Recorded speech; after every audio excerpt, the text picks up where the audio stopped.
Hi friends, ఇప్పుడు చూపిస్తున్న ఈ హ్యాండ్ డిజైన్ని ఎలా స్టిచ్ చేసుకోవాలో చూద్దాము. చూడండి, ఫస్ట్ క్లాత్ని రివర్స్ వైపు 2 ఇంచెస్కి ఇలా చూపిస్తున్న విధంగా మార్క్ చేసుకోండి. తర్వాత ఈ 3 ఎడ్జెస్ ఉన్నాయి కదా, ఆ 3 ఎడ్జెస్ని ఇలా ఫోల్డ్ చేసుకుని ఒక స్టిచ్ వేసుకోవాలి. చూడండి, ఆ 2 ఇంచెస్ మార్క్ చేసుకున్నాం కదా, ఆ 2 ఇంచెస్ వరకు స్టిచ్ వేసుకోవాలన్నమాట.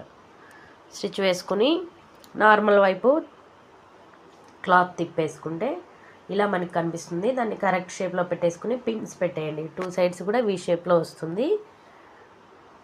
పిన్స్ పెట్టేస్తే ఆ షేప్ మిస్ అవుట్ అవ్వకుండా ఉంటుందన్నమాట. ఓకే, ఇలా పిన్ పెట్టేసుకుని తర్వాత యాక్చువల్లీ హ్యాండ్ షేప్ కావాలి కదా, హ్యాండ్ షేప్కి సింగిల్ లేయర్ అయితేనేమో పేపర్ కటింగ్తో హ్యాండ్ షేప్ రెడీగా